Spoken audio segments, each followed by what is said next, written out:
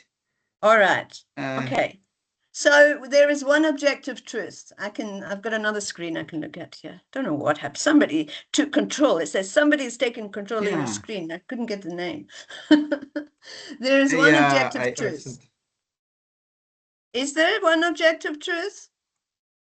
You can write in the chat if you want, or you can answer. I don't think No, there is. Prof. I don't No, think No. there that isn't can be one. challenged.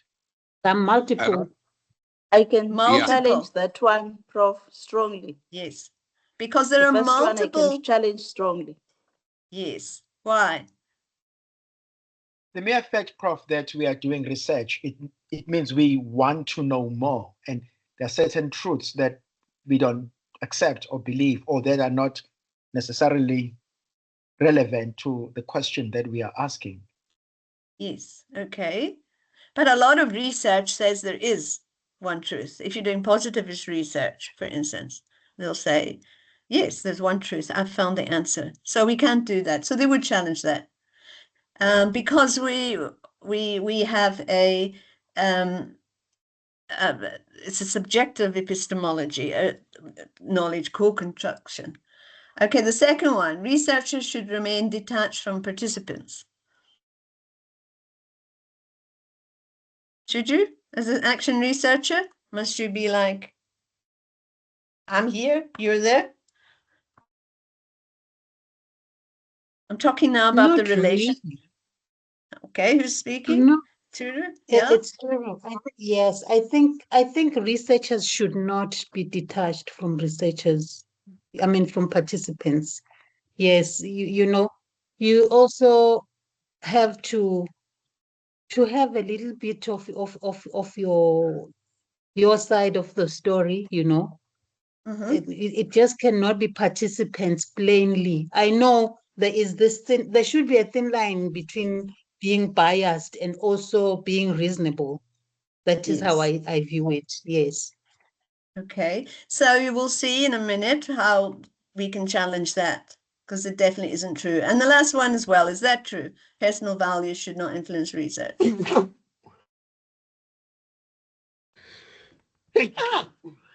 Lungisa? That's true, Prof. That's true. Who said that? Yes. Okay, why would you say that?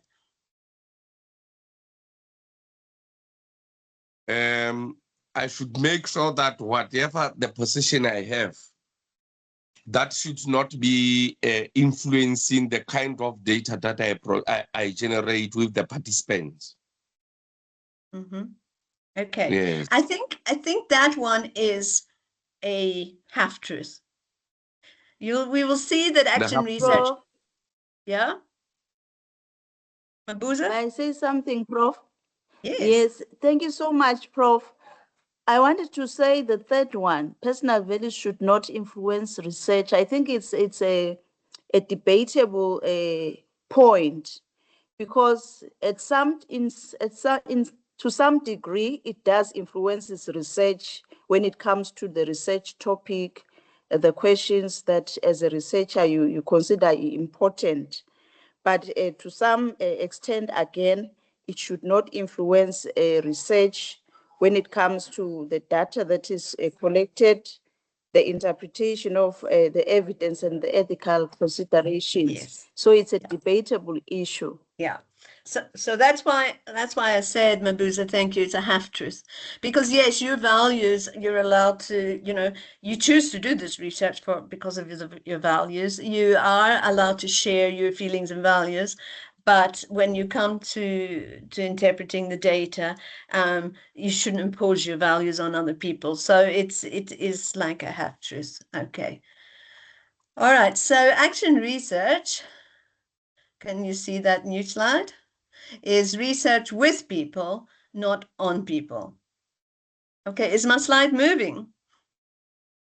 Because I can't Yes, move my Prof, slides. you can see. Yeah, you can see. Yes, Prof. Does it say action research is? Yeah, it tells Yes, that's where we are, Prof. Yes, correct. All right, and is it a whole view, or is it got the slides at the side as well? Slides view, Leslie. It's Not like presentation, not presentation view. yeah. Okay, Yeah, let no. me put it on That's slideshow. slideshow. Can you see it now? Now I'm back to Yeah. mine. It Yeah, is, now it I'm is on back. presentation. Okay, so It was hijacked. somebody hijacked it. You know this blank in South Africa?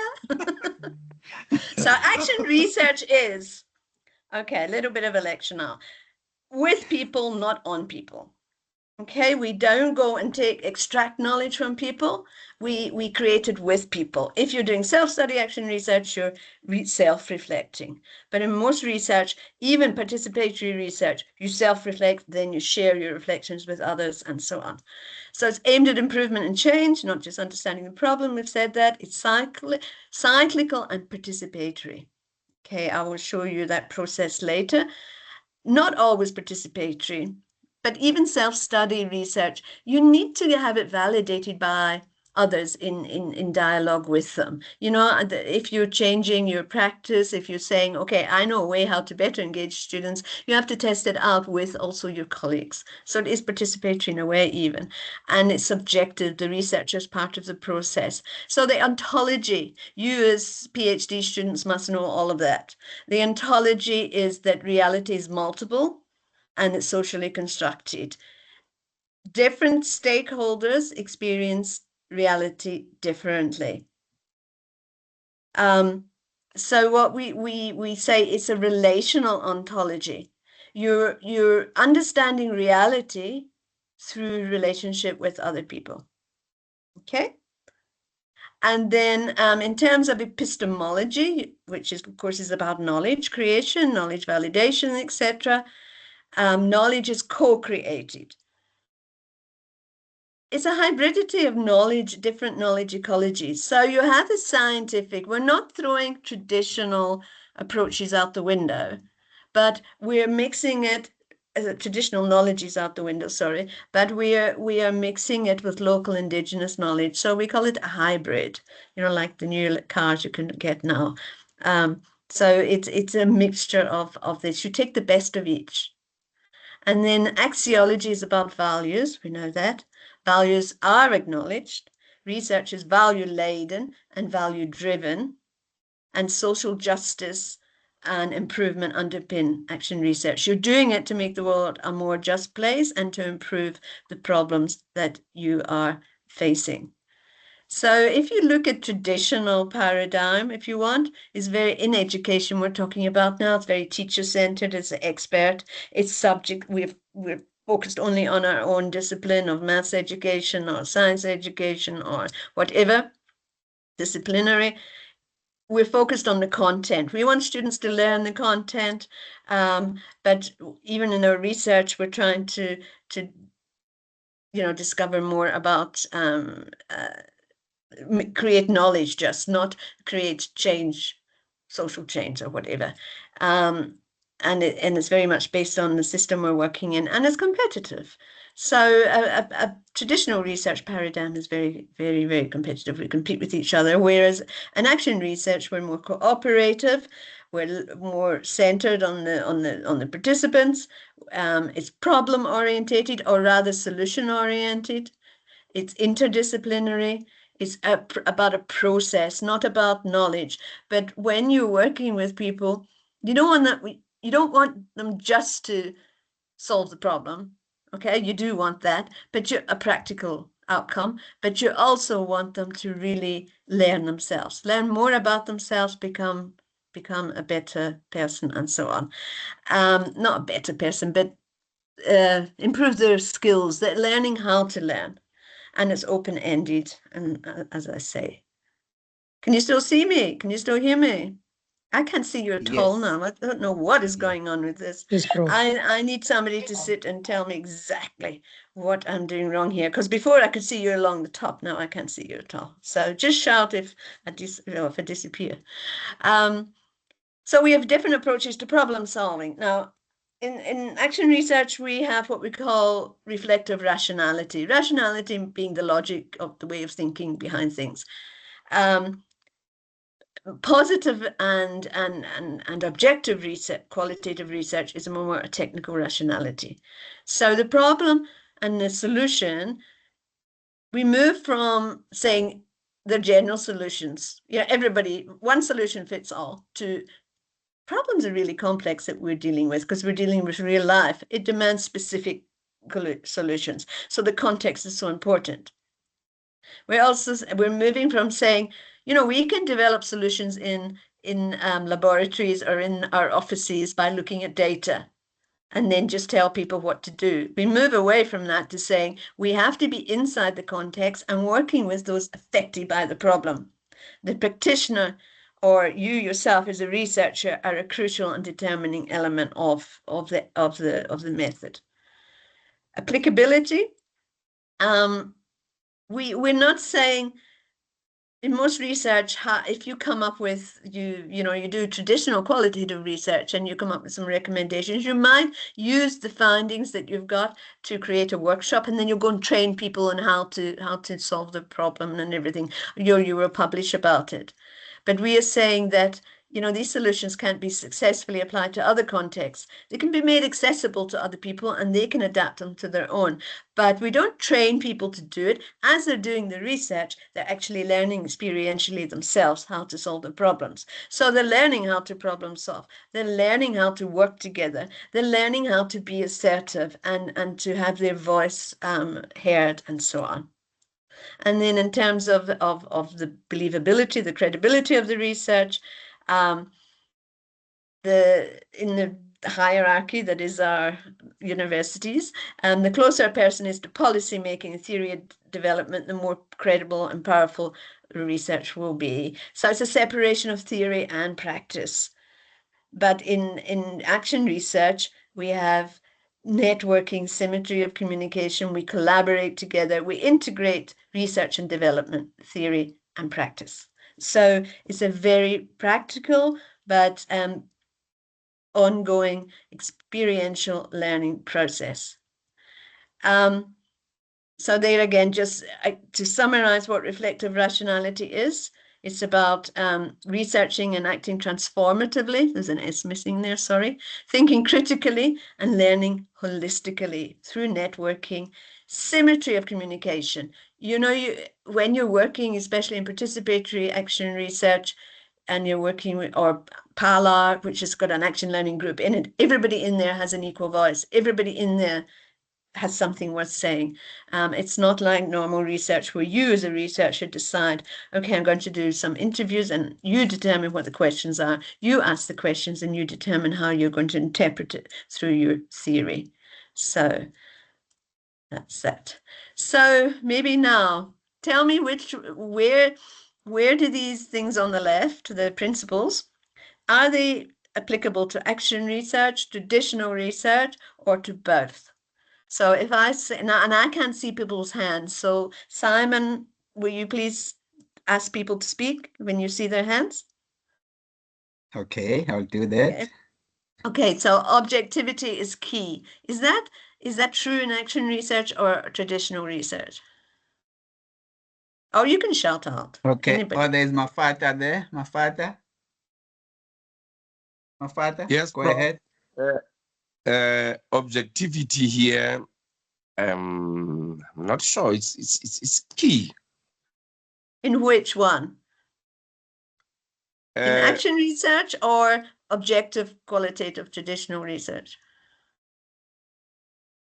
Again, please. Which one does it apply to? There's two columns there. No.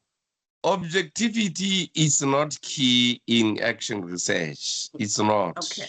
No, Yes. subjectivity is key. It is key in traditional Subjectivity is research. key. Yes. We're not yes. allowed to, when we're doing interviews, to give our opinion or bias people or anything like that. Okay. Context specific. Next one.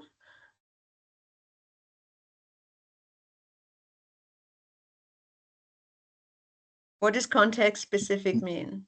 Is it action research or traditional? This is just a test to see if you understood what I said a minute ago. Turu, go ahead. I think it's context specific for both of them. It's just Okay. that for the action research, it may be applicable to other contexts as well, but there is some element of being context specific in a way. Yeah, I think in action research it is key, but in traditional research it can be applicable depending on what you're doing, but not always. And the findings in action research are I think in both traditional qualitative research, and that they can't be easily generalized. Okay, so we're not throwing out traditional research, remember. We have some, we still retain some things. Change oriented, that's an easy one. Okay, Mafata look like he enjoyed that one. Mafata, you're the best student today. Oh. Yes, Prof. Yes, Best Prof. student in the class. We engage in research with the purpose to change or to improve the situation. I think in action research. It's an action research, yes. Yes, because traditional research is not necessarily change orientated. You make recommendations. Okay. But that's all. There's also Mabuza, Prof there. Mabuza. Tobile. Thank you, Prof. I want to add that on top of that improvement, it helps individuals reflect. After they've, based on their findings, they're able to reflect and make further improvements. Yes, yeah. And you don't do that in traditional research. Yeah, you don't do cycles in traditional research. Reflection. You don't reflect. Well, you might reflect on your own findings, but you don't. You just gather data, analyze it, and you're finished. Okay, and make recommendations. So I think we've answered that fine. Sorry, Prof. I think Turu has another alternative to that. So Turu, what's your take?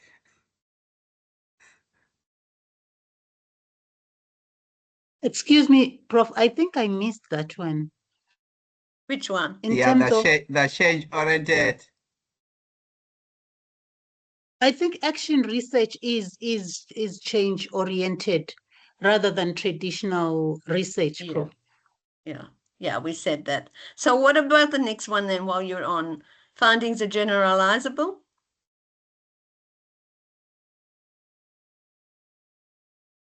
Okay, let's go to David. David, findings are generalizable. No, Prof, I don't think they are generalizable. Findings are not. Why? Okay. Because research will be conducted in a specific, Context. setting. No, we cannot generalize that to other contexts, which are probably going to be different in a number of ways. Thank you. And I think that's the same for traditional research, qualitative research, not positivist. Positivist research, like quantitative research, you can generalize. But any qualitative research, they're not really generalizable. And that is why it's so important that you have what we call process validity, or in traditional research, the credibility, it's good, thick, rich, thick explanation of your process. Okay. In action research, is the aim to understand the problem? Or is that traditional research? There's Turu. Turu, your hand is up. Oh, that's traditional research, if you just want to understand without doing anything. In action research, is the aim as well to understand the problem? Okay, understand it and go beyond understanding it Okay, yeah. and solving it. All right, that's good. So you do have to understand it. You can't solve something that you don't truly understand, can you? So you have to understand it first and then move on. Yes. There's also And then- Busisiwe there. Okay. Busisiwe, want to add to that? Busisiwe Mzobe. Thank you, Prof. I was about to add that in action research, we are identifying the problem and coming up with the action or the strategy to solve the problem that we identified with the co-researchers. All right. And is it theory testing? Where does that belong while you're there? Action research or traditional research? Kabile Mabuza. What's that? Is it theory testing?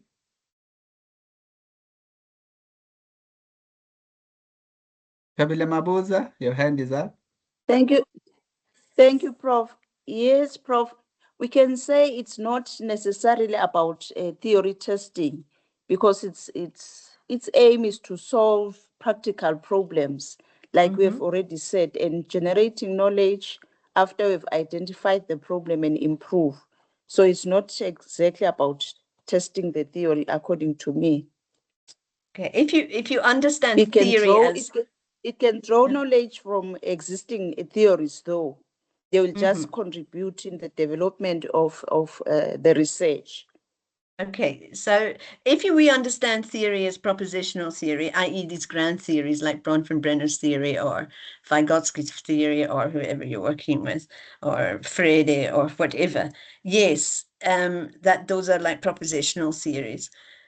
But if you understand theory as just a way of thinking about the best way to do something, then action research is testing. In each cycle, you will develop your own emerging theory, your own living theory of how you're solving this problem. And in the next cycle, you will do that, whatever you think is going to solve the problem.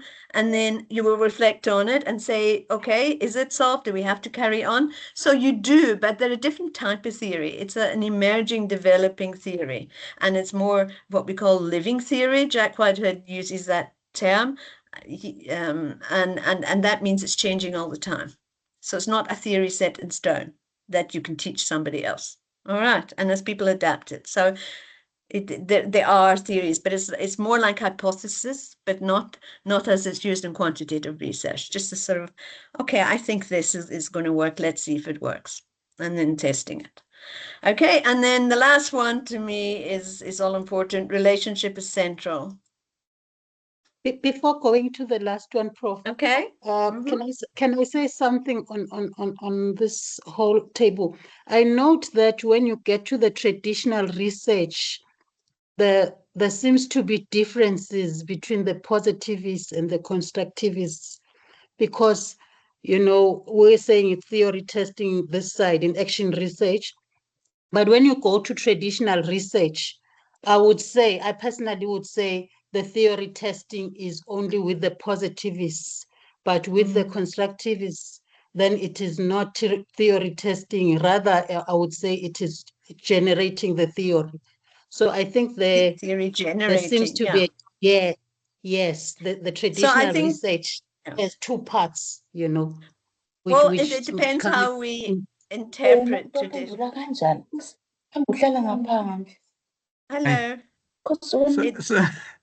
Sorry, I Johnny, think it's I don't Tabile. know what to say. Yeah, Tabile's was disturbing. Okay, so I think it's how we define traditional research. Okay, this because it's very broad. There's quantitative positive research, which is miles apart from action research. Qualitative research is kind of in the middle of the continuum, where we're trying to understand how other people think and so on, but still not moving to action. So it's objective still. We're gathering data from people still in traditional qualitative research. So those are the differences. And so relationship is central. Is that true of action research or traditional research? Yeah, you can talk to Tobile now. Permission to talk, Tobile. Thank you, Prof. I was trying to chase someone who wanted to disturb here. Thank you, Prof. So I think it's action research is mainly it's mainly relationship centered, more especially because it's about collaboration between the researcher and the participants. You need the participants who are affected by the problem to participate actively, and there should be communication in the process that is happening. So I think it's relationship based. Yeah, and I've given you the answer there on the slide. Relationship is in the center. And I think even in we're going to look at the genres of action research now, and I think even in practitioner self-study, relationship with yourself is still at the center. You have to know yourself very well and self-reflect on yourself. So you start with the relationship in all genres of action research, and you reflect on it. And then you go through the plan, act, evaluate, reflect, the cycles of action research, and then you reflect again. You know, reflection and relationship. Relationship's always there. It's very hard to show that in a sort of static diagram on paper, but relationship is always there, and reflection is always there, surrounding in the center and surrounding your research. So the outcomes to sort of summarize this section, the epistemological contribution, the knowledge contribution, is understanding the problem and issue. Traditional research stops here with recommendation, right? But you move on to practical change. We want to, whatever the problem is, whether that you're trying to solve, we want to see a change and an improvement, not just a change, not a change for the worst. If that happens, that's fine. You just then carry on till you can improve it again.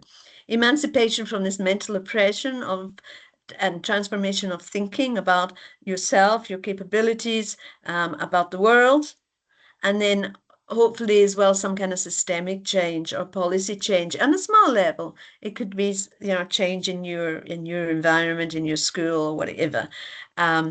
But ultimately we want to see things change. Okay, are there any questions before we move on to the genres of action research? Would you like a 5-minute break, or shall we carry on given the shortened time?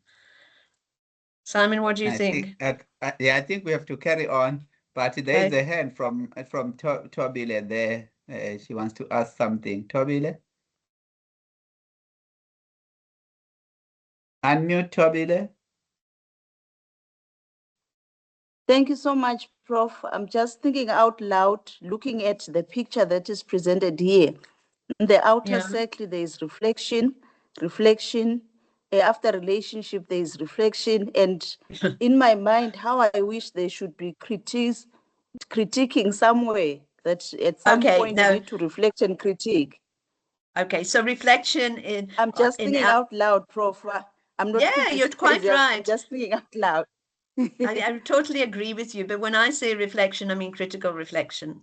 You know, that's Okay. that's a sense of, I know what I mean in my head, but I'm maybe not explaining myself well.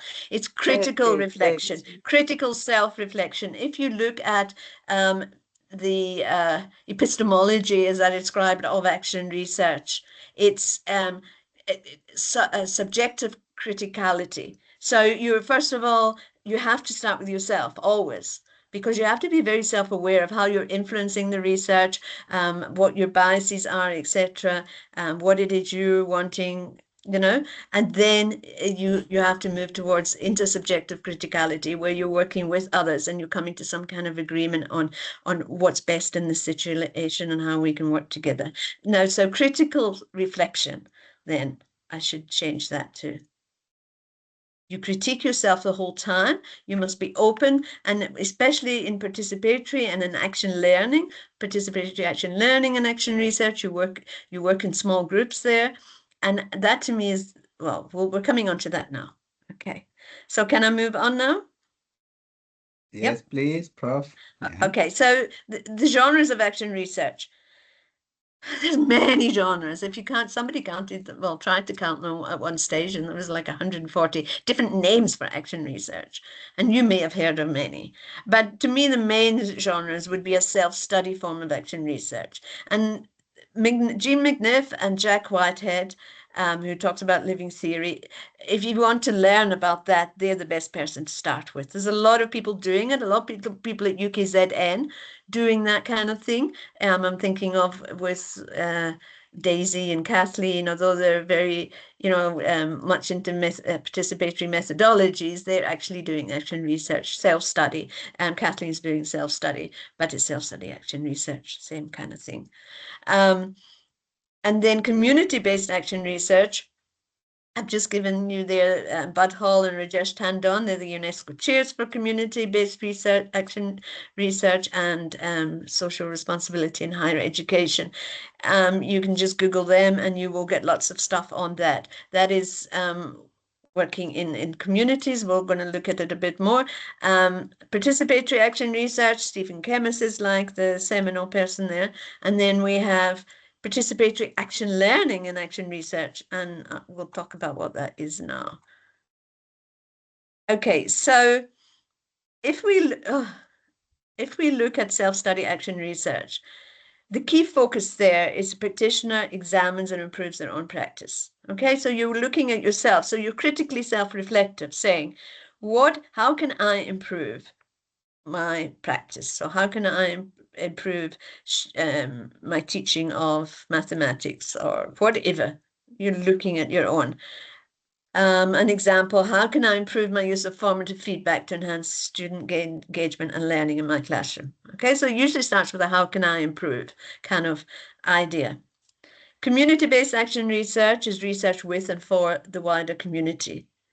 So if you translate that into a question, you would be thinking about how can schools, parents, community organizations work together to improve educational participation and achievement amongst learners from disadvantaged communities. So you're working with the wider community then, not just with other participants within your own school or with a few other learners or whatever.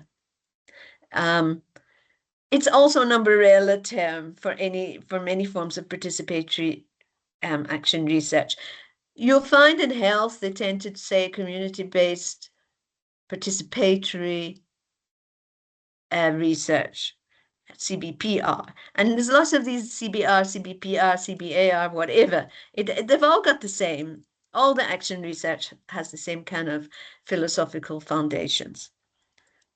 And then we have just plain participatory action research, which is a collaborative inquiry to change practice and understanding. Now, Stephen Kemmis from Australia, he's very like a seminal work in that, working with McTaggart now, and I can't remember the third author.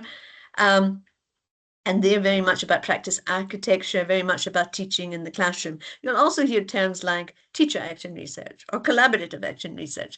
It doesn't matter what you call it, as long as you explain exactly what you mean by the term and you adhere to the foundational philosophical principles that I was talking about now.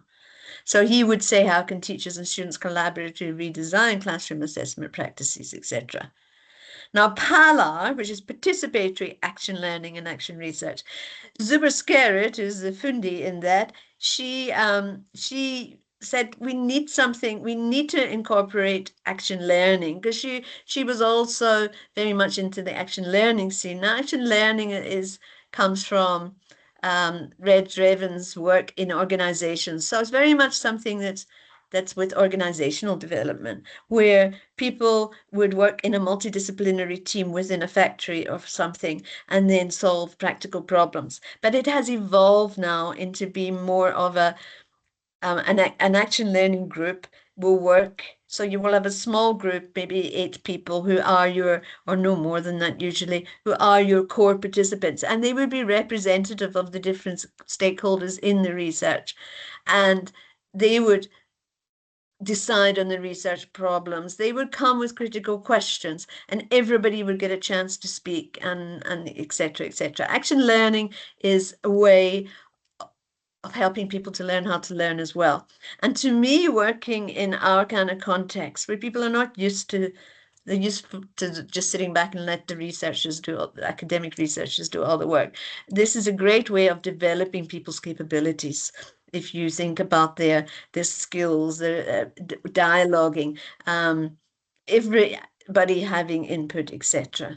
Okay, so if you want to read more about that, Zuber Skerrit, and I've just been to her 90th birthday in Germany, so she's not writing much now, and I've done a lot of work in the African context in this.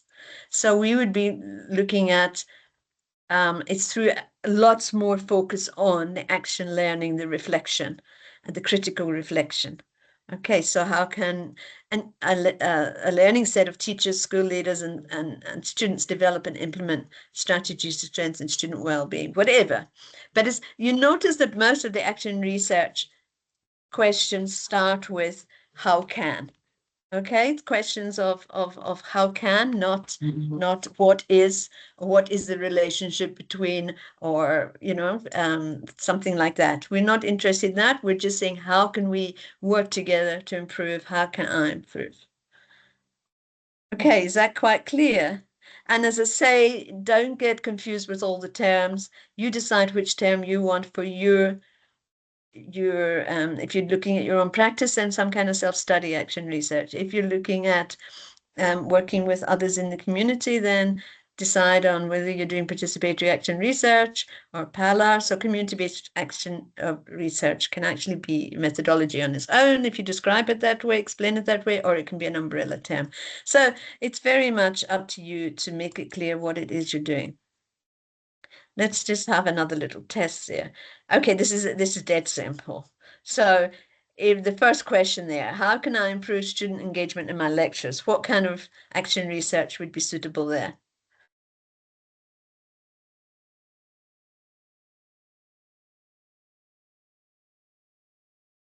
Hans?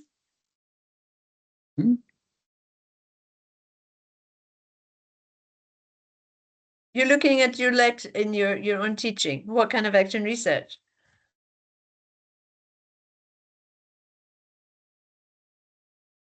Nobody? Okay, Karen is saying self-study. Okay, thank you, Karen. There's also there's also Makatlento. Type in or you can type the answer in the chat and then just tell me. Yeah, Katleho, please unmute. Yes, Prof. Yeah, go ahead. Yes, I would say it's a self-study action research. Yes, that easy. That's an easy one, eh? Okay. And the next one? How can learners and teachers and learners improve engagement in learning?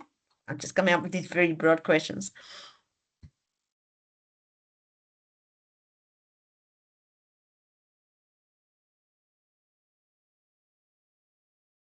Just type something in the chat. Mafata. There's Yes, Mafata. yes, Prof. That Mafata. becomes participatory research. Yes, that's right. So that's from the chemist's point of view. You're trying to improve your teaching, but you're doing it with another partner. You're doing it collaboratively. And so the next one would be easy too, because we're saying, how can a learning community of teachers, learners? Okay, I've given it away there. That would be participatory action learning and action research, because you're working with a smaller thing. Because the danger is, if you're doing participatory research, you can work with people, but I find that a lot of the time when I look at the thesis and the articles that I'm looking at, they claim they're doing participatory action research, right? But they're not really working with the people. They're making all the decisions. Whereas if you have this action learning set, it kind of forces you to stop and go at the pace of the community and listen to what they're saying. Your community is your action learning set, and it should be a diverse set, of maybe teachers, learners, parents, whatever. You often have to, well, all the time practically, you have to go very slow. It's a slow form of research. It slows you down, and you give people time to learn how to participate, to get the confidence to participate. So you have to maybe do a lot of support and development, and help people to feel good about themselves before they actually start to participate. Because in a lot of our communities, you're going to say, let's do research, and really the people are a bit shy in coming forward, or not always, but in many cases, especially if you're working in very marginalized situations. I found that anyway. And then the last one, of course, then would be schools and education, NGOs. That would be community-based research. Okay, so it doesn't really matter what you call it, but what matters is you choose the right form of action research, and you choose the right references. I see again and again people saying they're doing participatory action research and they're quoting Jean McNiff, for instance, which she self-studied, and vice versa. So you need to know who's doing what, otherwise your examiner will pick that up. Okay, I've been going for about an hour now. I will not take too much longer. Okay, so process of action research, it's the cycles. It's and sometimes it's plan, act, observe, reflect, plan, act, and you're going up and you're learning more as you're going, and you're critically reflecting. Other times it'll say plan, act, evaluate, reflect. It doesn't really matter what it says, but the most important thing is that you plan together to do the research. You do the research, and then you reflect. You evaluate the findings or whatever, and then you reflect on your learning. You critically reflect on your learning, but in Parallel, for instance, as well, you're critically reflecting the whole time also on the process of how are we working together. Action learning forces you to do that, which is a good thing, because it means that you're critically reflecting the whole time on the participation, on how you're influencing each other, on what has to change in how you're working together, and not just on the problem the whole time. So that's one way of doing it. So you develop the plan of critically informed action to improve what is happening. You act. So when you act, you do the research, you gather the data, you interpret it, and so on. And then you evaluate the findings. You can observe the effects of critically informed action. I usually use evaluate there. And then you reflect on these effects as a basis for further planning. So what has happened here? What have we learned here? What do we need to change going forward, both in the way we're working together and in addressing the problem? Clear? Yeah? Okay. And there's another way. This comes from one of my students' thesis. I just like this one. I always use it. It was a few years ago now, where she was working in a school in a rural area, which was really dysfunctional. The kids hated the school. They didn't want to come to school. They would go home at lunchtime and not come back for many reasons, and so on. And the teachers were bused from I was in Limpopo province from Polokwane, 2 hours to get to school in the morning and 2 hours back. Because you imagine how that did for teacher well-being. So it wasn't working very well. And she wanted to make the school a more enabling space. So she worked with, this was before ethics at NWU got so tight for working with the kids. She worked with grade 10 learners and said, you know, you can see you're unhappy at school. You know, what do you want to do to improve it? How do you want to make it a more enabling for personal development and growth and learning? So she worked with these youth. It was called Youth Participatory Action Research, and she facilitated them. So they identified the disabling conditions through drawings, photo voice, recorded meetings. And then once they'd sort of analyzed those findings, then they said, what action can we take to make school better? So what they did was they did displays of their photo voice to the rest of the school. They realized, the kids, that they couldn't keep all this to themselves. They had to share it and find out if other learners were finding the same. So they had the photo voice displays and posters of drawing, and invited the other learners to say, did they agree with this or not? And that was also data they were gathering. And they did a policy brief to the school governing body about the toilets, and change started to happen there already, in terms of improving the facilities and so on from the school governing body. But then the learners also said, the other learners said, we want sports events, we want safe school advocacy, they come up with lots of ideas. So, and then they evaluated, she evaluated the influence on the participants, the learners, the teachers, the school in general. So she had loads of data. And in the third cycle, she herself took that data and generated some guidelines, because it was validated by the learners. So that you don't have to, in your third cycle, you can sort of look at it yourself, because you've been participatory the whole way through. But this is a nice way, and it's nice for the examiners to see this, because they see your whole research in one go. All right, so the process is not difficult. I think the main thing about the process is, a lot of people think cycle 1 is plan, cycle 2 is act, cycle 3 is evaluate, and cycle 4 is reflect. That is not the case. It happens in one cycle all the time. Okay, so just keep that in mind, because that's the biggest mistake I see. But I think we just need to quickly go through some challenges of action research. It's a difficult form of research. You yourself have to develop your capacity to do it. Otherwise, you can do a lot of harm, because unlike more positive, objective research, you're not just sitting with somebody for 45 minutes doing an interview and then you never see them again. You're actually working with people in real life situations. So power dynamics is the most important. Unequal relationships between ourselves as privileged academics and community members.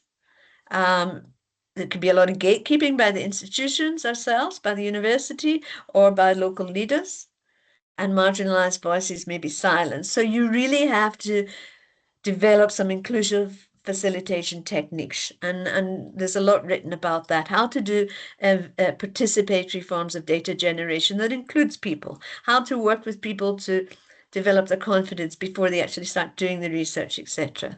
And make sure your decision making is shared, and be authentic, building trust through transparency, being transparent. And one of my recent PhDs, she was working with young women in a very marginalized women, and they were not in education training, and they're unemployed, basically, you know, that term NEET.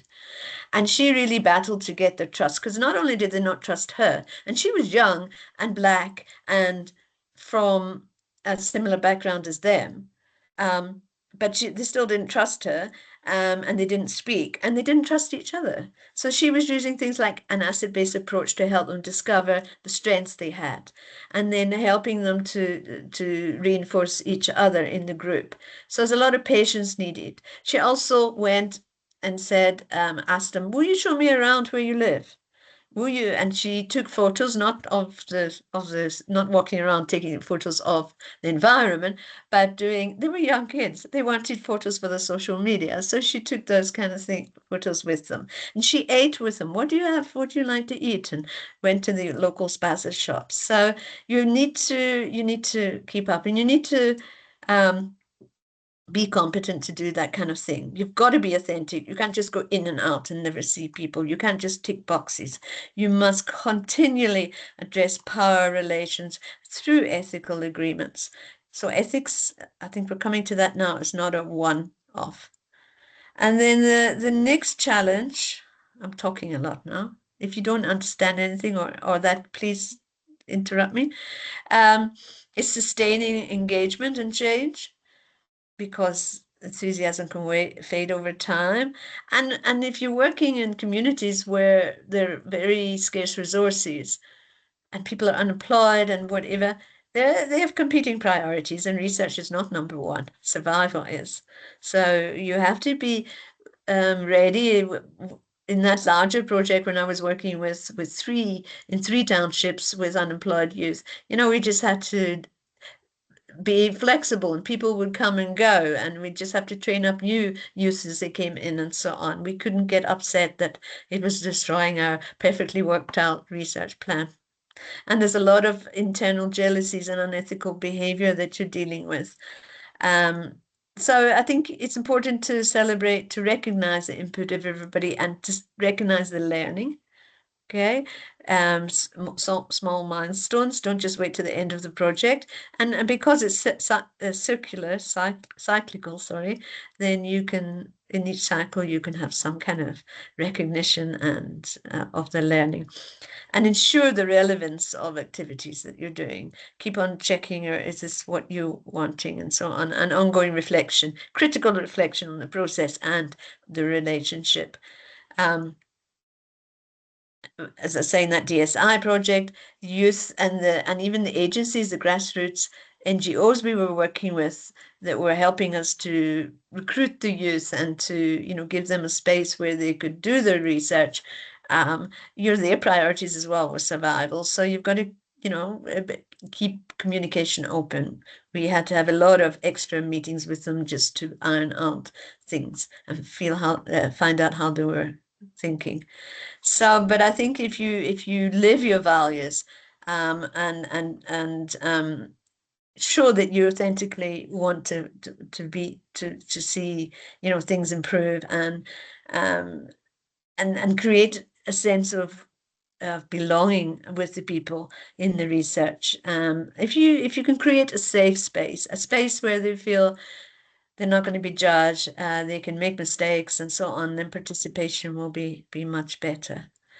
All right, and one other challenge is measuring the impact. People struggle with that because nowadays everybody's wanting to say, what impact is your research doing? Well, obviously this type of research, it cannot be like, 25 people. It's not just quantity, people came and attended and whatever. It's social change is complex. It's not linear.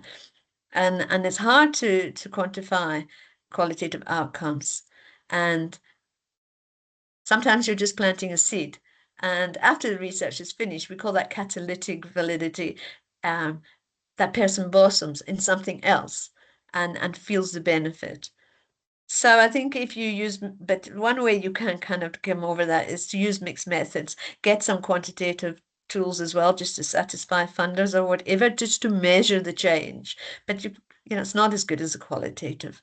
And involve your community in defining your indicators of what you mean by health and well-being. And let them say, well, if I've got improved well-being, this is what it means, and competence and whatever. And then document stories of change. Stories are a digital storytelling, different things like that.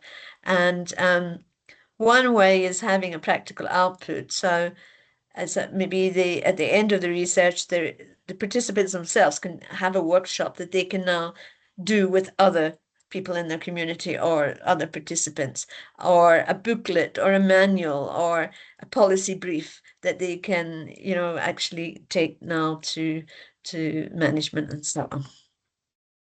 Okay. So Anybody had problems with ethics in action research, getting ethical approval? This is almost a finish. Yeah, there's Vincent. Vincent.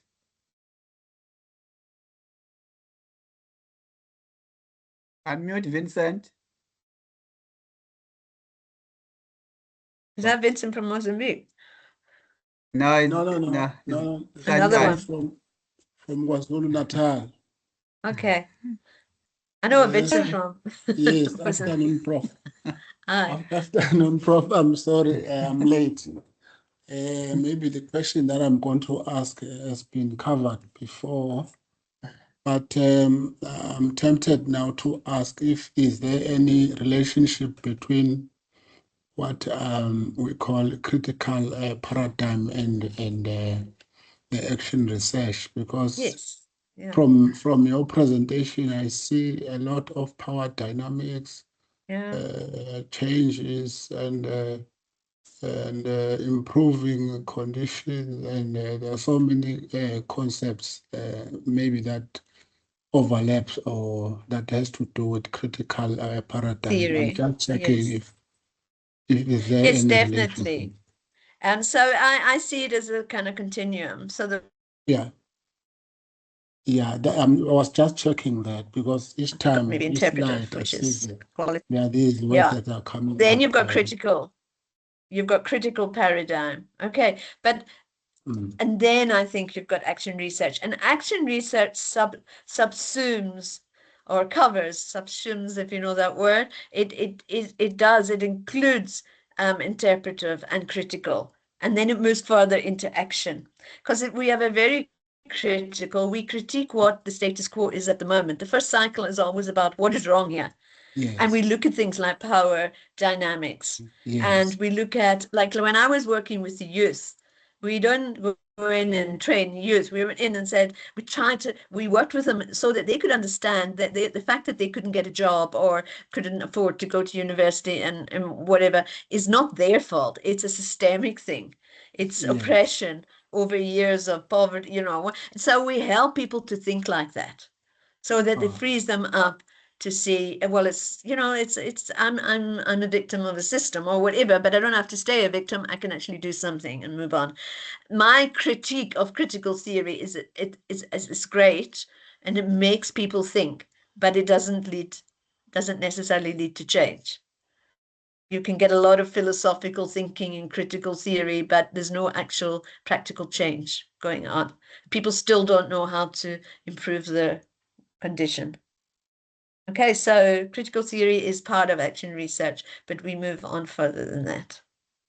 No, so I would great. call it a transformative paradigm or a participatory paradigm, which is very critical and transformative. And, so if you look at people like Mertens or, Chalisa, people like that.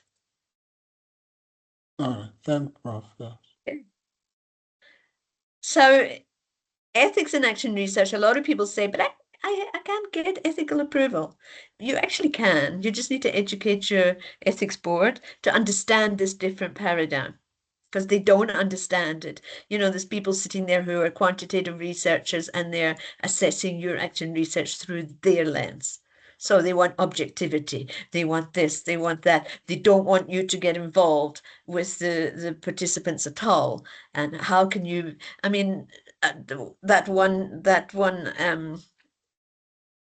output there that I did in 2023, this was a question I got back in one of my ethics applications. How will you ensure the objectivity of the researcher? That is somebody who doesn't understand, because we've said all along that it's subjective, it's a subjective, not an objective paradigm. So ethics boards a lot of misconceptions. So at Northwest, I've just been very patient. We've been training ethics, but the problem is ethics boards change every 3 years. So you've just got one lot trained and thinking, and then they move on. But I think a lot of the time it's about you're not explaining it correctly. So I think you have to make sure that your ethics applications are very much in detail and very much explained in terms of we're working from a different paradigm. And this, the 2023 article, if you go and look at that, there's actually like a kind of checklist or questions that you need to be answering in your ethics to ensure that they understand. Okay, so it's more ethical. Yes, is there somebody asking a question? Yeah, there's a hand. I think Turu has a hand. Turu? Thank you. Yes, thank you, Prof. Yes. While we're still on paradigms, I'm interested in knowing if the pragmatic paradigm would also be used for this research. What can you say about? Is it more or less the same, or what? The pragmatic paradigm. Yeah, that pragmatic paradigm was invented, if you want, was thought about for mixed methods. With me, I don't really see that. To me, the paradigm is very much part of my philosophy, my worldview. I can't separate myself from the paradigm I'm working in. For instance, I could not do quantitative research in social science. You know, I wouldn't see the point. Because I want to do research that makes a difference. So then I can't do that. So I would feel rather schizophrenic jumping from quantitative to qualitative. And that's really what the pragmatic paradigm was for, just so to allow us to use whatever we wanted to do, to change according, you know. So the pragmatic paradigm to me, we're pragmatic in action research and that we're looking for the most practical way to solve a problem. Yes, in the easiest way and the most sustainable way. But I wouldn't say that a pragmatic paradigm is something you could use in action research. And just as you couldn't use the interpretive paradigm, because we go further than that. That's my opinion. But, you know, you can argue whatever you like. There's plenty of people who would disagree with me and say mixed methods is the best thing. Okay, thank you. Thank you, Prof. All right, so it's the usual things. I think with ethics, you've just got to go and read, but ethics is not a once-off in action research. And I always start in Pala with, you know, the first couple of sessions, we hash out an ethical agreement. How are we going to work together? What do we both want from this research? Transparency from the beginning. What are we going to do to ensure that we keep working together in a way that is good for both of us? And then every session you have a check-in, reflection. Are we so happy with the process of the progress? Is there anything anybody wants to bring up? Is there anything we need to change? And so on. So it's ongoing the whole time. And I think our university started saying 6 months for action research, then you have to do a report, but they've stopped that now. But for all research at our university, you have to do an annual report anyway, which is a bit of a pain. It used to be like 3 years, the whole life of the process of the project, but now you have to do it every year. So ethics is basically, if we look at the next slide, which is about validation. Sorry, your slides have disappeared, Prof. Well, I can see them. And nothing has changed. From my side, I can't see them. We need to share your screen. Okay, let me close this down then. And go back here. My sharing, I cannot, only meeting organizers and presenters can share. So you need to give me sharing rights. I can't share the slides. Is it? This is something is going wrong in your side. I think maybe you're no, but you were sharing it right and correct. But yeah, now but I think you must have pressed on a button or something. No, I think someone has open. hijacked it again. Someone's hijacked it because let me try and present in Teams again and see if you can see it. If you share it. Tell me when you can see it. No, you can't see it yet. So if you say share, and then will it not sharing it? No, and then my sharing is light gray. I can't share, and my presenting. I cannot open. I cannot. I'm saying present in Teams, and it's not working. Because only it keeps telling me only meeting organizers and presenters can share. Leslie, can you try again? Oh, here we Because are going. Here's PowerPoint Live going now. Maybe you'll see it now. I looked Yeah, into there your you name go. and I changed it. Yes, Leslie. Yeah.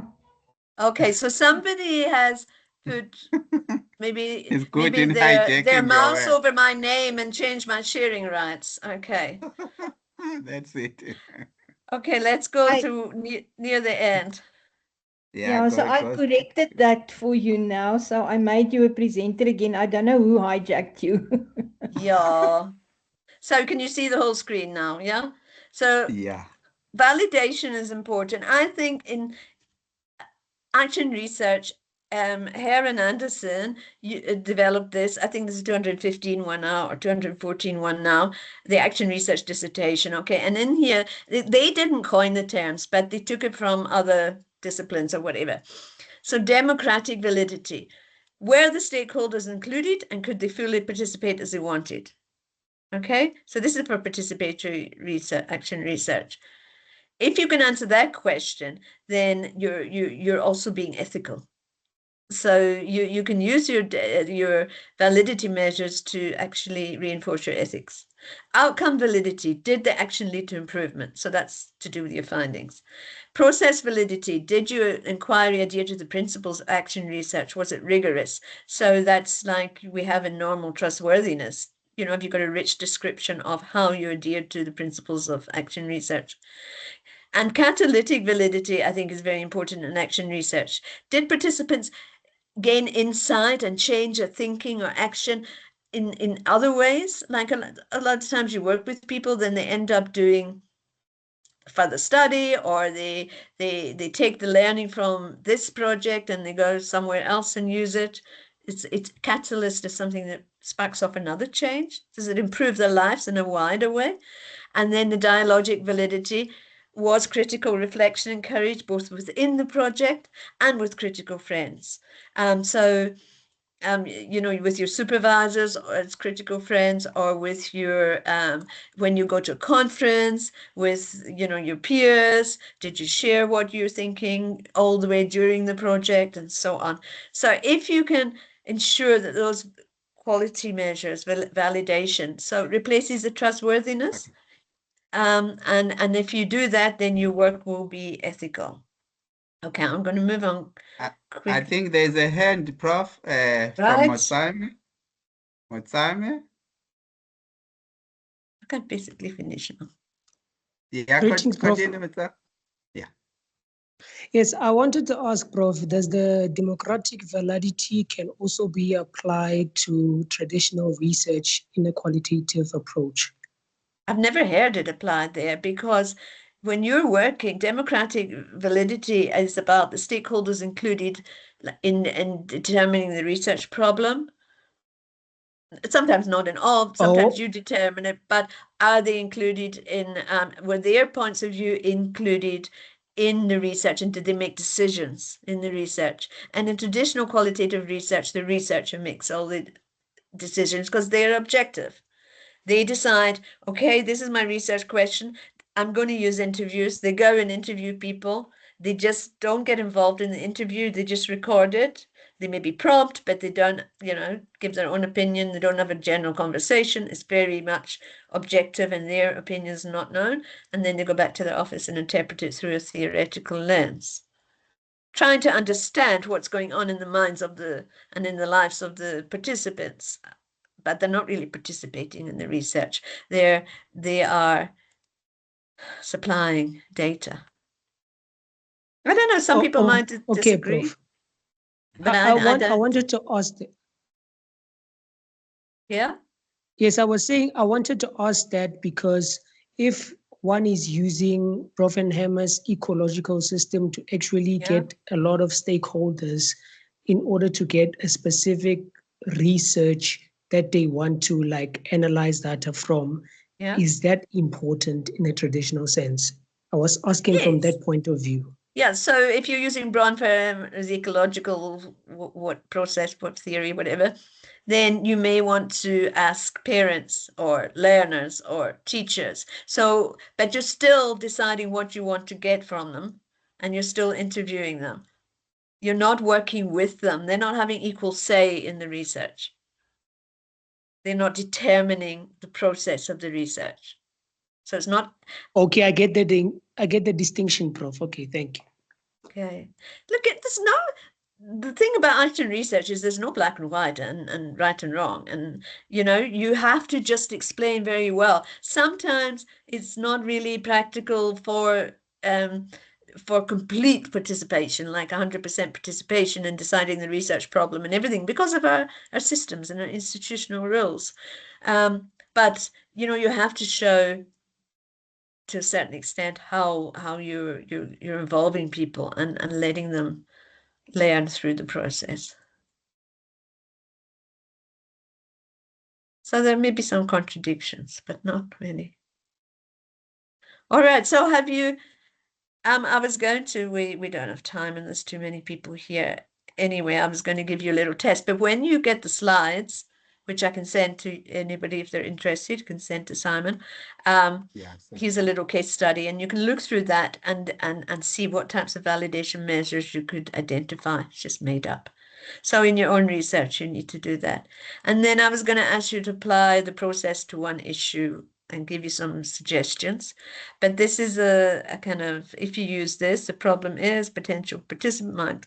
This will help you to generate a proposal or a research proposal, a very basic one for you to work on. Okay, so, and that's just a summary. So have I put, I hope it's been very quick. It's impossible in a very short one in one session to explain the whole of action research. It takes years to understand, just as any research approach does, and you've just got to do it. So I hope you've got a better idea. Are there any questions?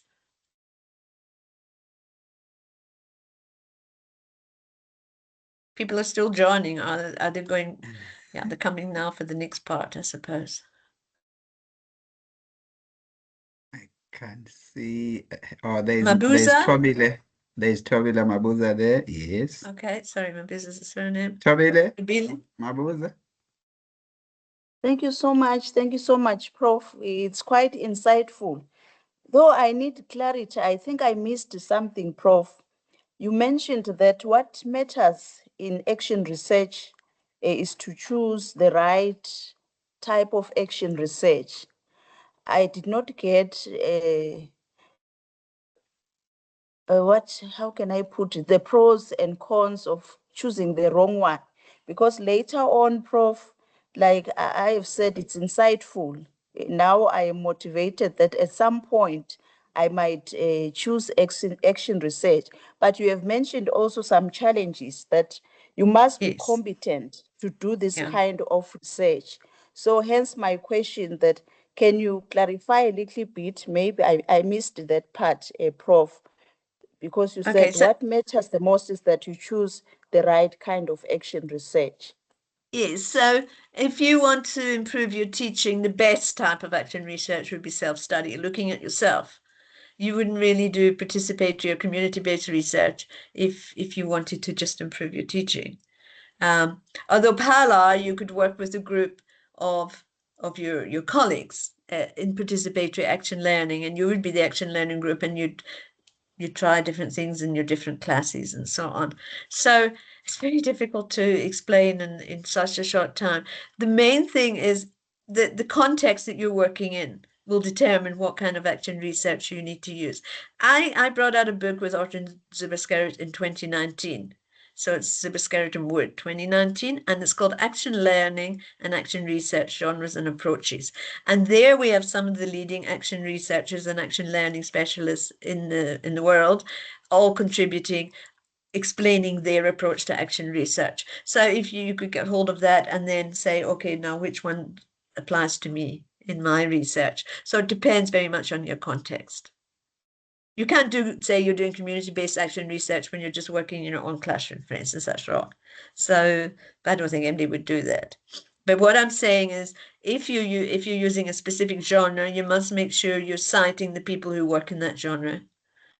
Because if an examiner or a reviewer is reading it and sees you're citing people who don't work in that genre of action research, then you haven't really read the literature or something. Does that answer your Thank question? you so much. Yes, Yeah. yes, you've really helped a lot, Prof. Thank you so much. But with any short lecture now or webinar, you have to go and read more on yourself and do explore for yourself and see how it fits into you. It's not for everybody. Some people don't like action research because it takes a lot of effort, and you have to be able to accept that you need to change. The researcher has to change, and that's not always, people don't always want to do that. And you also have to get out your office if you're doing participatory and not just sit in your office. So a lot of people don't like it because it involves more effort, and it's, you can't just interpret things yourself. So, and you have to really, I think, have the values for doing action research, that you want to work with people, that you have a genuine desire to help people, and not just help them, but to help people develop, but to help yourself and develop yourself. So it doesn't suit everybody. And I always say, if you don't care about social justice and equality, then please don't do this action research. Don't do it. Go sit in a laboratory or something. Okay, anything else?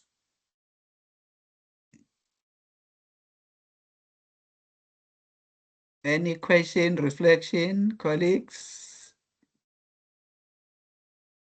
There are, if you want to learn about community-based research, there are a lot of courses, and if you drop me an email, I can tell you who's running courses on that.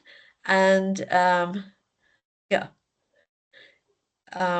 at Northwest, they have COMBER, which is the research entity I started, and everybody's doing community-based forms of research in education, from environmental education, inclusive education, language education, etc.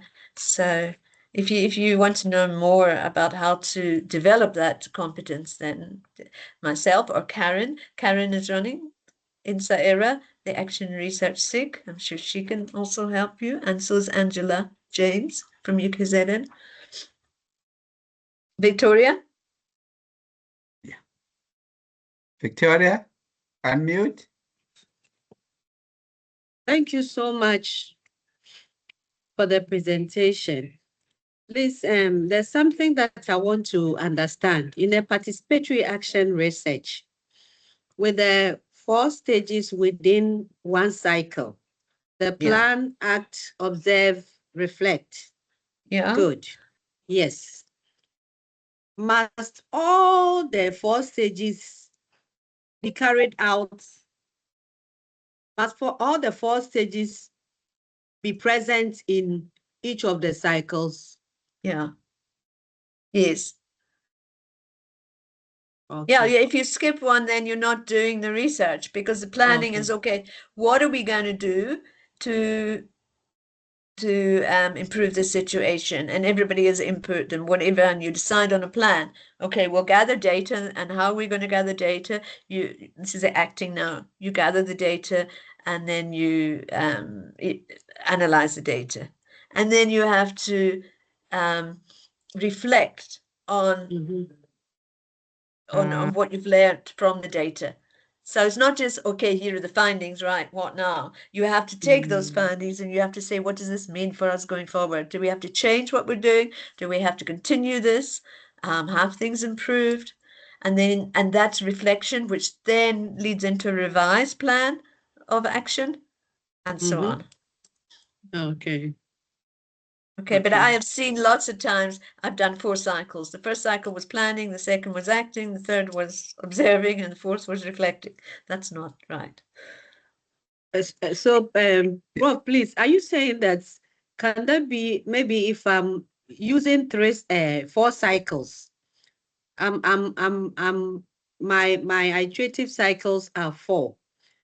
The first cycle will just be for planning. No, you can't do Is that. it possible? So all the 4 must come in within one cycle. Yes. Okay. Yes. Because Okay. even in the first cycle, you usually, the first cycle, if I go to this is better. The first cycle, you're identifying the problem. So this is qualitative research, understanding the problem. That's the same as that. You're now interpreting the problem through everybody's perspective and really understanding what needs to change, right? Then once you've done that, the second cycle would be your action.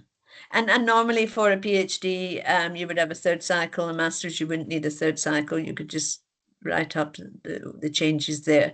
Yeah. Okay. So Thank you. everything. Thank you so much. All right. I Okay, see. thank you.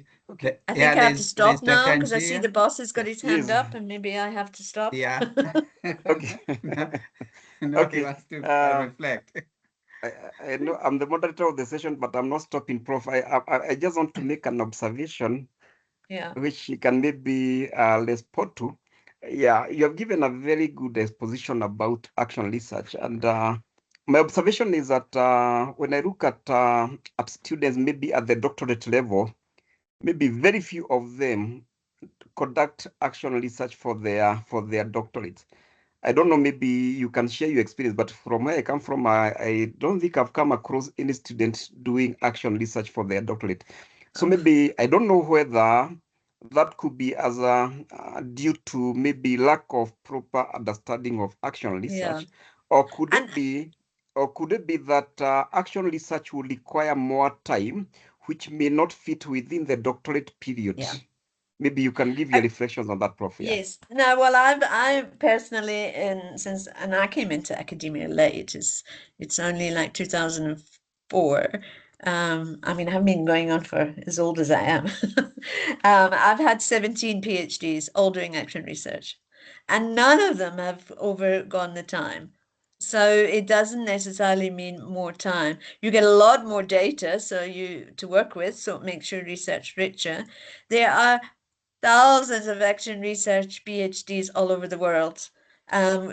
Jack Whitehead, if you look at jackatactionresearch.org or something, or just Google Jack Whitehead, he's got a whole website full of PhDs from his own university, but all over he's in the UK as well, but from all over the world.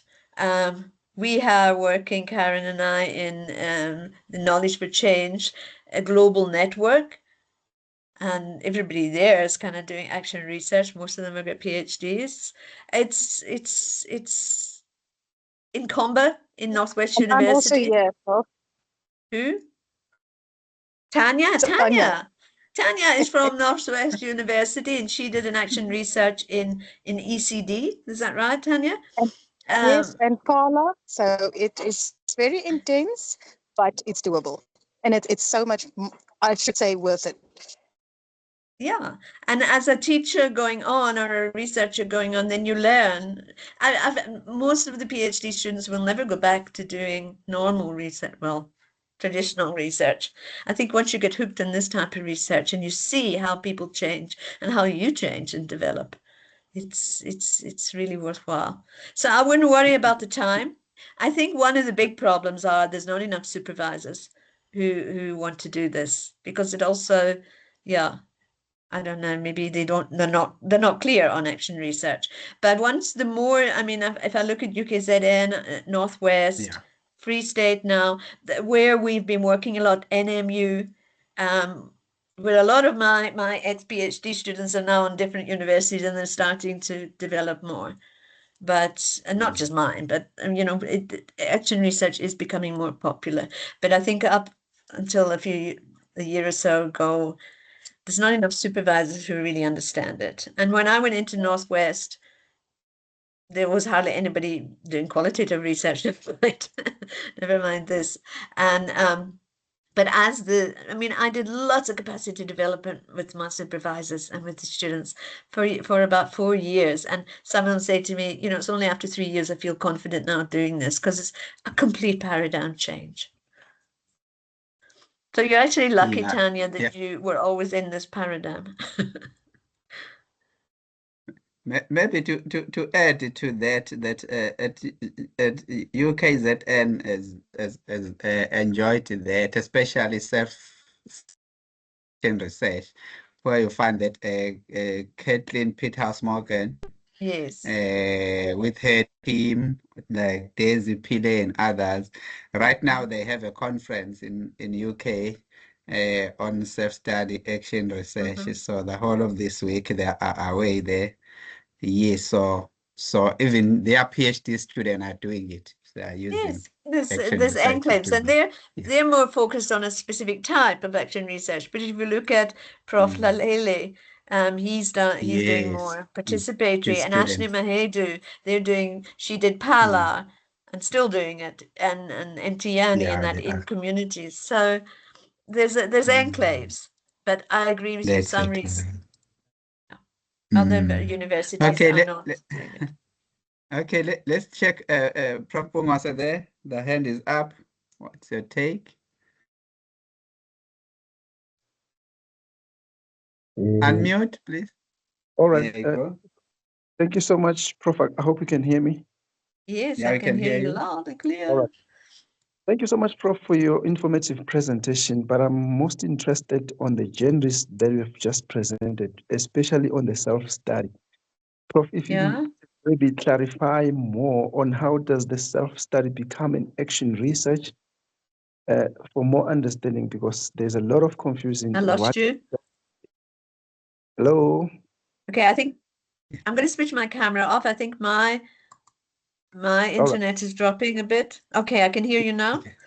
Yes, Prof. I was asking about the genres that I've just presented, especially on the self-study, as to how does the self-study become an action research?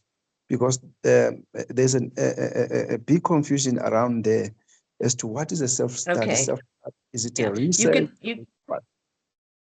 Yeah, I think in self-study, the focus is not so much on the cyclical phases of the cycles of action research. You can do a self-study with no cycles in it. You're just looking at your own teaching practice, and you're just improving your own practice. There's a very fine line. So I wouldn't say self-study, all self-study is action research. But if you do, there is a self-study action research. Jim McNiff just calls it action research, or teacher action research tends to be a more looking at your own practice. So it's not clear-cut, but there are some differences. Then we also have Fiona there. Fiona, your hand is up. Yes. Fiona. Hi, Prof. Yeah. It's Fiona Khan from UKZN, Edgewood. I had the pleasure of having you mark my master's, which was a narrative action research. And I got Was a that your first-class examiner? Did you get a good pass? Okay. I got a first-class pass because, yes, narrative action research took me 4 years to finish for a master's, with lots of new information that came in. And I want to tell you, it takes time, but it was absolutely transformative and most amazing, because the experiences I had, you see, I designed programs and models, and that was the whole brain creativity and thinking model for pre-service teachers and in-service teachers. Yeah. And it was the most amazing thing. And Professor Angela James was my supervisor. And we use the cycles there as well. So if there's any student that wants to go and have a look at it, it is up on the university library website, the library itself, and also on ResearchGate under my profile. But we did extensive work that can be, referenced or cited or whatever it is. Yes. I'm saying that because I know a lot of the students take the work and don't give credit to the intellectual property. But for my doctorate now, I'm doing the participatory action research. Once again, here it's a decolonized action research, and I brought a new section to it for collaboration. I've added collaborative an aspect of it where the participants got together with me, especially when it came to skills development. So we got them to do the work and I guided them as a facilitator. And it was one of the most refreshing experiences you could have when you talk about decolonization, talking about culture, history, traditions in the past, and welding it with tacit knowledge with all the knowledge that we have now. And it was, it was the most exhilarating experience because I created a new program for ECCE and D called eStream. And it's about environmental educational studies, science, technology, engineering, arts, and mathematics. And the most fascinating thing was we could compete with the Department of Education, not compete with them, beat them at it, by creating something for level 5 practitioners to fill the gap with action reason, participatory action reason. So I think that is like groundbreaking and really good for the other participants here to make note and be a part of the creative knowledge economy at UKZN by working at the cohort, not just going out alone and say, I can do this and copying other people's work. There's a lot of intellectual property being poached. And I'm saying go out there and look for it and you'll find it and you can use it because that was the first time we used in 2017, 2018, transformative theory using design thinking in narrative action research. Yeah. So I just thought I should contribute that to your wonderful presentation because it made it so interesting to listen to. Thank you, Prof. Thank you, Fiona. And I hope you are going to come with Angela as well to our conference, our ECCE conference in October at Northwest. Angela has the details and that's going to prove, and you can share your wonderful research there. There's going to be a lot of stakeholders from government and semi-government. They've already confirmed. So it will be an interesting place to really share groundbreaking ECCE work. I'm going to get Professor to pay for the conference. They're too expensive for students. Yes, I'm sure she will. Yeah. We'll make it fun. Yeah. There was Turu again, another hand from Turu. I don't know whether she has now decided to pull it down. Turu, your hand was up. Okay, thank you. Yes, it was, Prof. Thank you so much.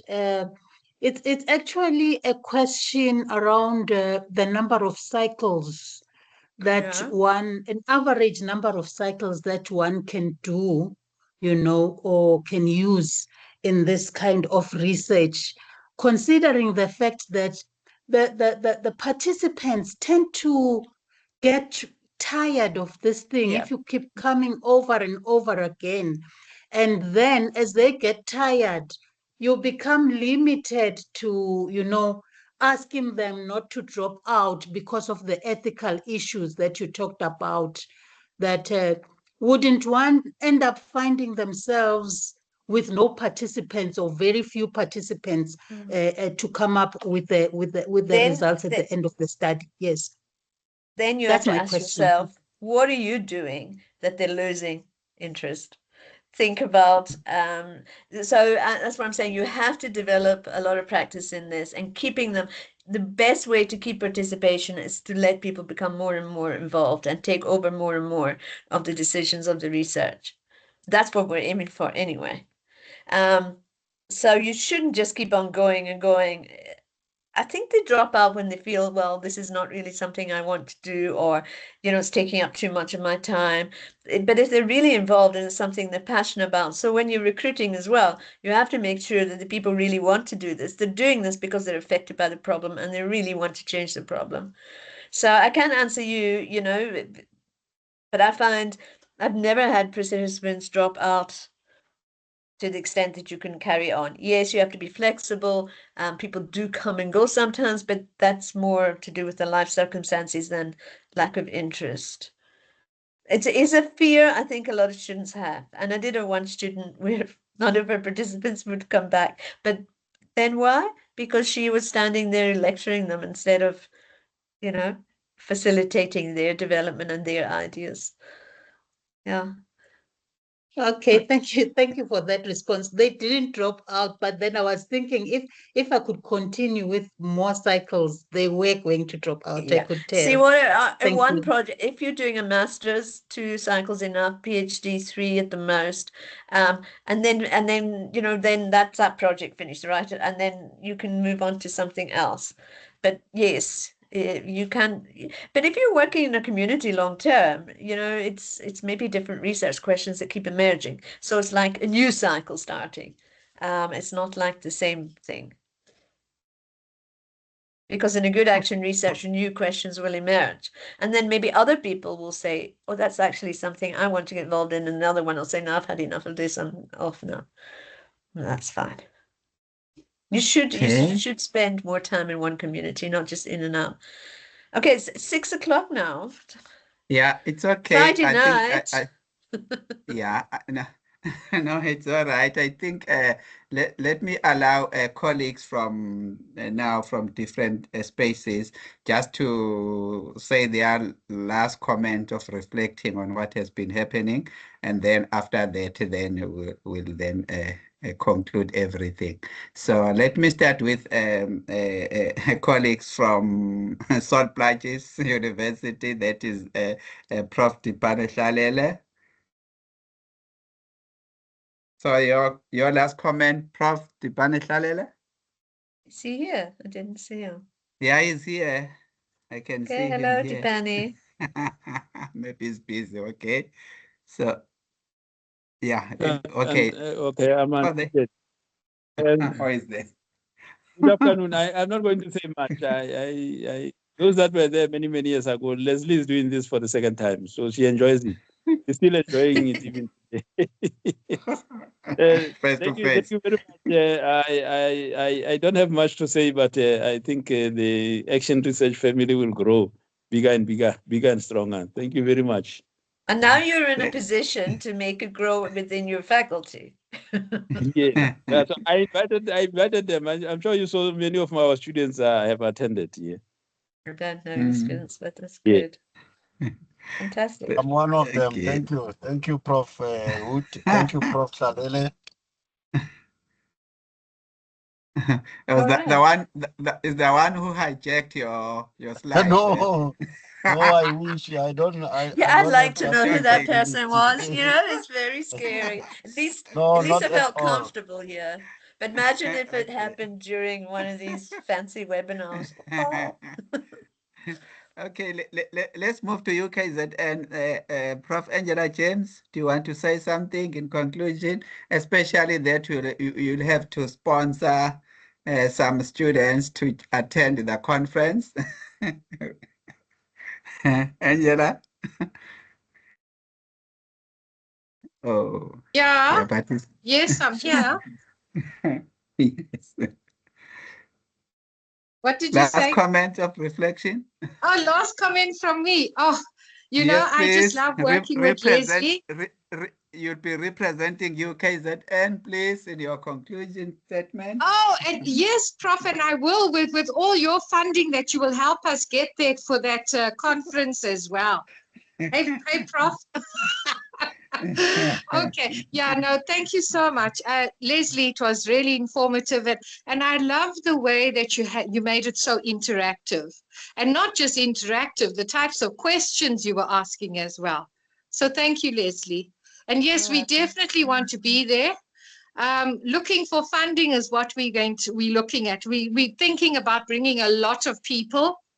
Funding is our issue, but anyway, we'll sort it out. Thank you so but much. send in your abstracts anyway, so we have a place for you. Yes. And then Yes. once your abstracts are accepted, you won't get funding till they're accepted, I'm sure. So thank you. Thanks, Leslie. Thank you, everybody. Thanks, Angela. Okay, sure. Thank you. Bye. Okay, let's go to Kenyatta University.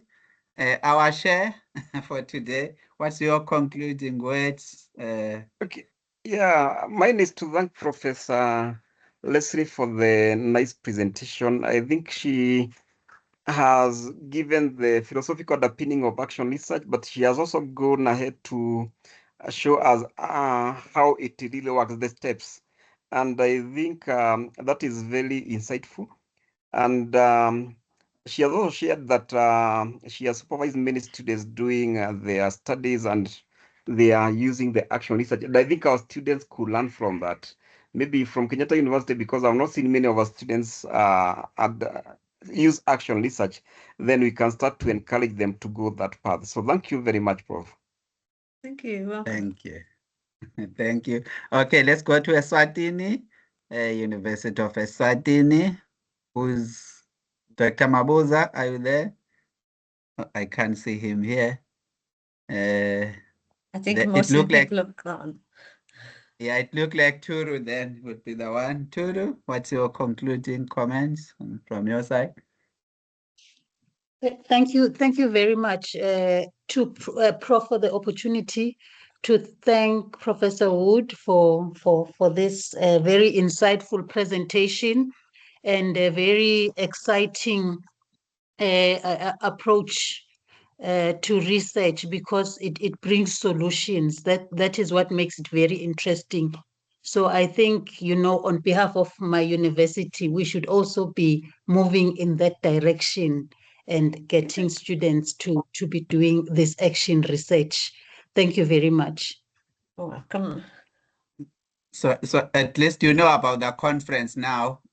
Prof. Wood has just indicated that they are running a conference, therefore. It's an early abstract. childhood conference, though, because Abstract. one of my other hats is a chair of early childhood, seated chair of early childhood.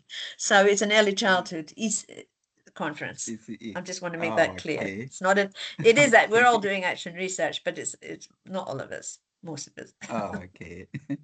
Okay, let's move to Lesotho, University of Lesotho.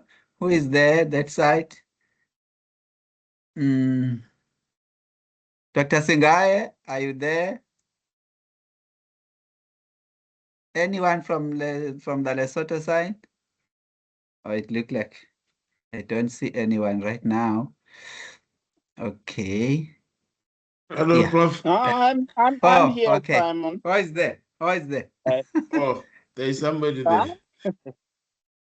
Okay. It's Tabiso Nyabanyaba. Oh, Tabiso is there. Yeah.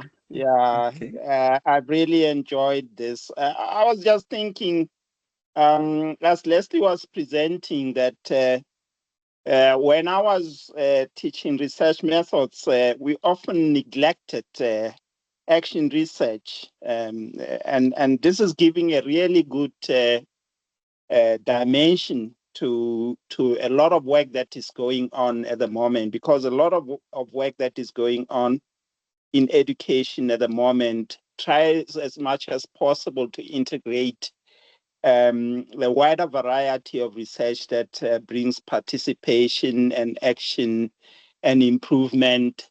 And I've really enjoyed this presentation, and I think it is a very, very insightful presentation. And to thank Leslie and everyone else for organizing this. And I hope most of our students were able to attend. Thank you very much, Leslie, and thanks, Simon, once again. Welcome. Thank you so much. Okay, let's go to Unisa. Unisa, Prof. Pungose, I think you are still there. Yes, Prof, I'm here. Can you hear me, Prof? Yeah, we can hear you loud and clear. Right. Yes. Thank you so much, Prof. Wood. I think you are preaching what you are practicing. And then because while you were presenting your presentation, you also involved us as participants. Then I saw that action research is in you. It is living in you. So with those few words, colleagues, thank you so much. And we really do appreciate. We have learned that as academics or as supervisors, we should also channel our students to do action research, not only case studies and other research designs. So we are grateful of that. From today onwards, we are also living action research. Thank you. Wonderful. Thank you.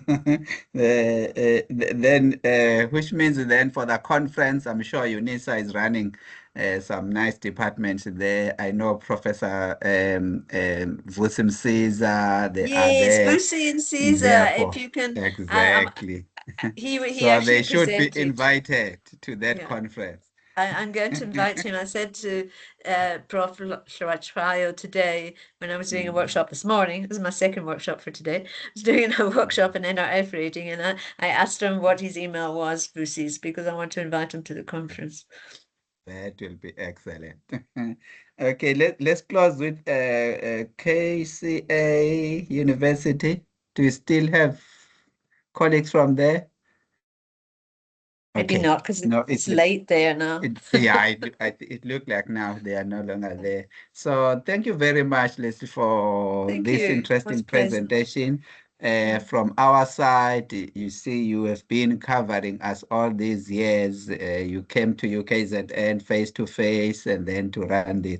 Therefore, we may still be inviting you to take the next phase of action research, that is the interaction part of it, since you have presented all the the frames that we may use. Therefore, don't don't be a stranger. Then, if we need you, we should have to see you.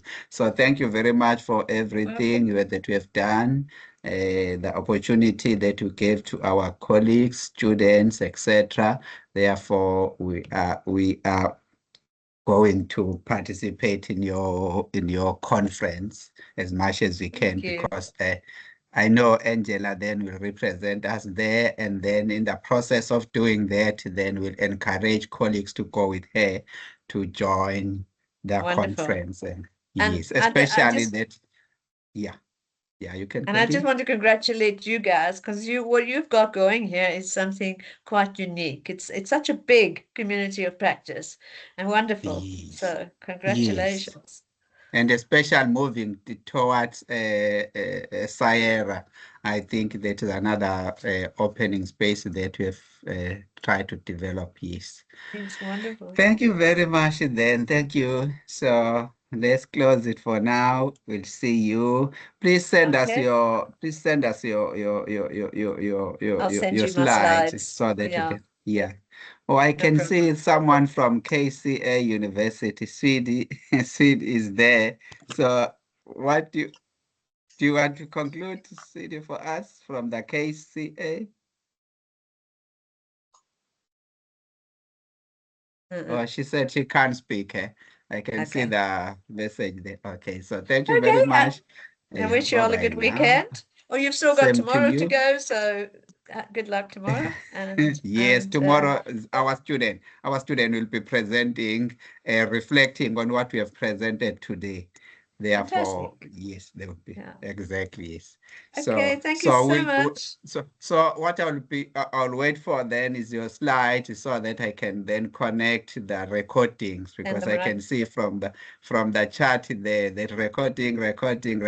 Yes, we do have recording. We have been recording this. Therefore, the slides will come with the link to the recording, the video recording. Yeah. Thank you so much. Bye now. All right. Thank you. Bye Bye. now. Enjoy your weekend. Take care. Bye-bye. Okay, Enjoy, bye. everyone. Bye-bye now. Bye, Prof. And Bye-bye. Thank you, Bye, Prof. everyone. Bye. Bye-bye then. Sure. That's good. Thank you. Bye then. Okay. Okay.